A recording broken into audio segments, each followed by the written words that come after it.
नमस्कार, आप सभी का बहुत बहुत स्वागत है। मेरा नाम रूबिका लियाकत है। एक बार फिर से मैं आप सबको खुशामदीद कहती हूँ। इस वक्त कश्मीर में मौजूद हूँ।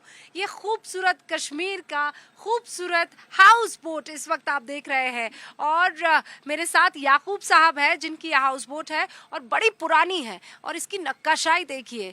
और ये जिस लकड़ी से बनी है, ये लकड़ी बहुत बहुत जो है मुश्किल से हासिल होती है। याकूब साहब, खासियत बताइए भारत 24 के दर्शकों को। फिर बता दूं दर्शकों को कि आज हम 4 साल जो बीत चुके हैं 370 को हटाए हुए, कश्मीर में बदलाव क्या हुआ है, चेहरे पर वो जो रोशन मुस्कुराहटें हैं वो सब कुछ बता रही है और उनमें से याकूब साहब भी एक है। याकूब साहब, ये हाउस बोट है जो देवदार की लकड़ी से बनता है। इसमें अंदर जो फर्नीचर है जो आप दिख रहे हैं, ये वॉलनट का अखरोट की लकड़ी होती है। अखरोट की? जी।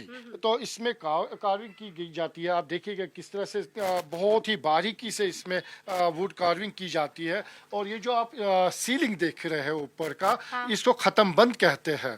तो ये खत्म खत्म बंद इंट्रोड्यूस हुआ है कश्मीर में पर्शिया से। तो पर्शिया से इसका डिज़ाइन जो यहाँ पे जो कारीगर थे उनको लाया गया और ये डिज़ाइन यहाँ के कारीगरों को सिखाया गया। अब ये यहाँ के कारीगर करते हैं। तो आप देख रहे हैं, ये देखिएगा, अगर आप देखेंगे ये देखिए, ये शफकत काम है। इसमें जो फूल्स है, ये चिनार भी बनाते हैं, यहाँ के लोकल फूल्स जानवर भी बनाते हैं। इस तरह से ये नक्काशी की जाती है। ये सिटिंग रूम है लियाकत जी। आप देख रहे हैं यहाँ पे जो गेस्ट आते हैं, जैसे बड़ा होटल, खूबसूरत साफ सुथरा। शुक्रिया शुक्रिया। यहाँ पे जो गेस्ट आते हैं वो जैसे होटल में लॉबी होती है, तो ये हाउस बोट की लॉबी होती है। अच्छा। तो यहाँ पे बैठ सकते हैं, टीवी देख सकते हैं, वाईफाई यहाँ पे हमने उनके लिए सर्विस प्रोवाइड किया है। वो डे बेड है, तो दिन में अगर कोई सोना चाहता है वहाँ सो सकते हैं। यहाँ पे बुक एंड्स है, लोग किताबें पढ़ सकते हैं, आराम से आप देख सकते हैं। तो इसी तरह यहाँ अब हम अंदर आए, ये है डाइनिंग एरिया। ये डाइनिंग रूम है। यहाँ पे जैसे होटल में रेस्टोरेंट होता है, तो हमारे यहाँ पे ये डाइनिंग होता है हर हाउस बोट के लिए। जो इन हाउस गेस्ट्स होते हैं, जो यहाँ पे रहते हैं, बोर्ड करते हैं, उनके लिए हम आपने इतनी सारी करेंसी अलग अलग देशों की क्यों रखी हुई है? रूबिका जी, यहाँ पे जितने भी दुनिया के जितने भी ममालिकत है, जितने भी देश है, वो यहाँ पे आते हैं और लास्ट में अपना सिक्का यहाँ पे छोड़ के चले जाते हैं, ताकि लोगों को पता चले कि इस देश का भी कोई बंदा यहाँ पे हाउस बोट में रहा है। ये कितनी पुरानी हाउस बोट है? ये हाउस बोट 1982 में बना है। लेकिन हमारी जो हाउस बोट का इतिहास है दोनों फैमिली का, तो 1916 में हमने हाउस बोट बिजनेस स्टार्ट किया और 2016 में हमारे 100 साल मुकम्मल हो चुके हैं। तो 107 प्लस हो गया है। 107 प्लस हो गया है दानू फैमिली का। दूनू फैमिली का। दूनू फैमिली। मेरा जो परदादा था सुभान दूनू, वहाँ से फिर दादा, फिर मेरे पिताजी। अब मैं चौथी जनरेशन हूँ इसमें जो ये तो बिजनेस। सबसे ज्यादा खुशनसीब कौन सी जनरेशन है? मैं हूँ। आप हैं? ऐसा क्यों कह रहे हैं? क्योंकि मैं 4 पुश्तों को आगे ले जा रहा हूँ। अरे वाह, माशाल्लाह। अच्छा, आपकी बोट को तो मैं 100 में से 100 नंबर देती हूँ। बहुत बहुत आप एलजी मनोज सिन्हा को कितने नंबर देंगे?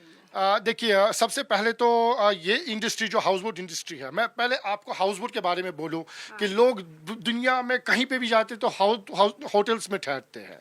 लेकिन जब यहाँ पे लोग आते हैं अक्रॉस द ओशन, क्या यहाँ के डोमेस्टिक टूरिस्ट क्या, तो सबसे बड़ी प्रायोरिटी जो होती है ना लियाकत जी, वो होती है हाउस बोट। तो हर एक का सपना होता है कश्मीर आए और कश्मीर में हाउस बोट एक नाइट ठहरना ही ठहरना है। और जैसे आप अपने स्टेडियम में बोलते हैं कि कश्मीर हिंदुस्तान का ताज है, तो मैं कहता हूं कि कश्मीर हिंदुस्तान का ताज है, इसमें कोई दोहराई नहीं है। लेकिन इस कश्मीर के ताज का जो नगीना है वो हाउस बोट है। बहुत खूब। तो आपने भी सवाल पूछा कि आप किनको नंबर दे सकते हैं। देखिए, सबसे पहले ये जो इंडस्ट्री है वो दब चुकी थी। हमें रिकंस्ट्रक्शन की इजाज़त नहीं थी, रिपेयरिंग की इजाज़त नहीं थी, लकड़ी फराहम नहीं करते थे। पिछले 10 सालों से इस हाउस बोट इंडस्ट्री पे बैन लगी थी कि जो हाउस बोट डूब गया तो डूब गया, या जो जल गया तो जल गया। उसके बाद उसको बनाने की मरम्मत की इजाज़त नहीं मिलती थी। इसके बाद जो पीछे उसकी फैमिली डिपेंड करती है, उसका क्या होगा, ये अल्लाह ही हाफिज था। लेकिन इस बार क्या हुआ कि वो कहते हैं कि खुदा बंदे से पूछे बता तेरी रजा क्या है। तो अब तो ऐसा हुआ कि हमारे पास अब इतने डिमांड्स जो फुलफिल हो चुके हैं, हमारे रिडसल हो गए हैं, तो आप खुद सोच रहे हैं कि अब मतलब आप ये कह रहे हैं कि आपने जितनी डिमांड रखी थी वो सब पूरी हो गई? ऑलमोस्ट सब हो चुकी है। अब हम सोच रहे हैं कि अब नेक्स्ट क्या डिमांड दें। क्योंकि सबसे बड़ी जो हमारे यूथ्स पे, हमारे बुजुर्गों पे दिमागी तवाजुन खराब हुआ था कि अगर हाउस बोट पुराना हो गया है, खस्ता हालत में है, तो इसको कैसे वापस उसी ग्लोरी में लाए। तो उसके लिए हम गवर्नमेंट ऑफ इंडिया को धन्यवाद करते हैं और यहाँ के एडमिनिस्ट्रेशन जो है, खासकर एलजी साहब, उनको धन्यवाद करते हैं अपनी हाउस बोट इंडस्ट्री के बिहाफ। तो उन्होंने हमें अप्रूवल दिया कि अब हम हाउस बोट को रिकंस्ट्रक्शन रिपेयर भी कर सकते हैं। तो गवर्नमेंट ऑफ इंडिया में किसे आप थैंक यू कहना चाहेंगे? Obviously prime minister of India, उससे बढ़कर कौन है यहाँ पे देश में? उससे बढ़कर है क्या कोई? तो जिसको हम धन्यवाद करें, तो उसको धन्यवाद करते हैं कि उन्होंने हमें इसका जो अप्रूवल मिला है, हम ऑलमोस्ट हो चुका है। और साथ ही साथ जो हमारी डिमांड थी कि इसकी जो लकड़ी बहुत महंगी है वो हमें सस्ते दामों में दी जाए, सब्सिडाइज रेट्स पे।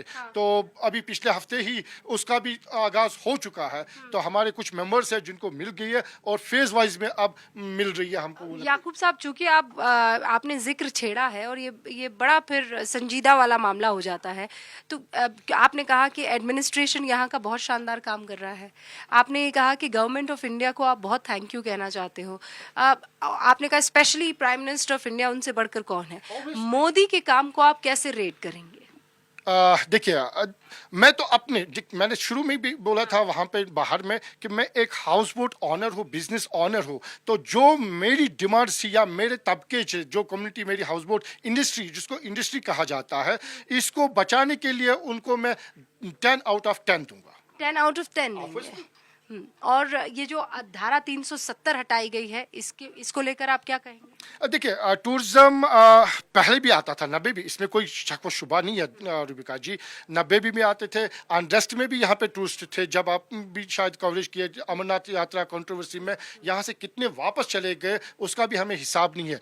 टूरिस्ट आते थे, जाते थे। हाँ, इतना है कि फ्लो इतना नहीं होता था जितना 2022 और 2023 में है।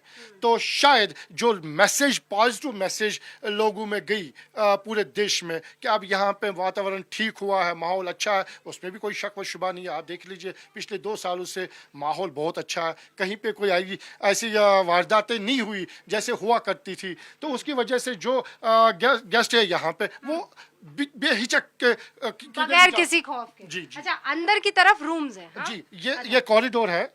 ये देखिए एक बार बस एक झलक कॉरिडोर की हम दिखा देते हैं याकूब साहब। कॉरिडोर है हाँ। हाउस बोट का। अच्छा, ये पूरा कॉरिडोर, अटैच्ड ये जो कॉरिडोर है, ऐसे 1 2 3 4 रूम्स जो हैं वो यहाँ पर बने हुए हैं। तो आप एक पहले रूम में जाइए, ये रूम नंबर 1 है, और कुछ इस तरीके से आपको ये हाउस बोट का रूम जो है दिखने वाला है। बड़ा खूबसूरत है और सिर्फ लकड़ी है, लकड़ी का काम किया गया है। और ये खूबसूरत कानी है मेरे ख्याल से, है ना? ये नमदा है। नमदा जी। ये देखिए आप, नमदा इस वक्त आपको वुलन है, यानी ऊनी नमदा है। और यहाँ पर बाथरूम, बाथ टब भी है। मतलब तमाम तरीके की सुविधा जो है आपको यहाँ पर मिल जाएगी। याकूब साहब, you have a beautiful, so nice of you Rubika ji. आप एबीपी न्यूज यहाँ पर जिस तरीके से देख रहे हैं, ए से लेकर बी से लेकर सी, हर जगह यहाँ पर याकूब साहब ने हमें दिखा दी है।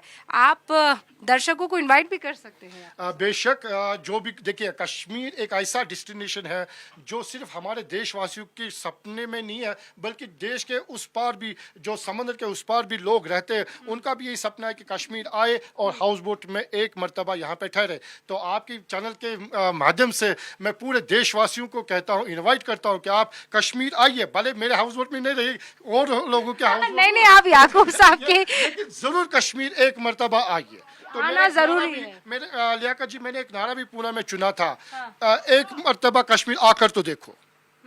क्योंकि जब यहाँ पे हालत खराब होते थे तो हमने यही नारा दिया था, एक मर्तबा कश्मीर आकर तो देखो।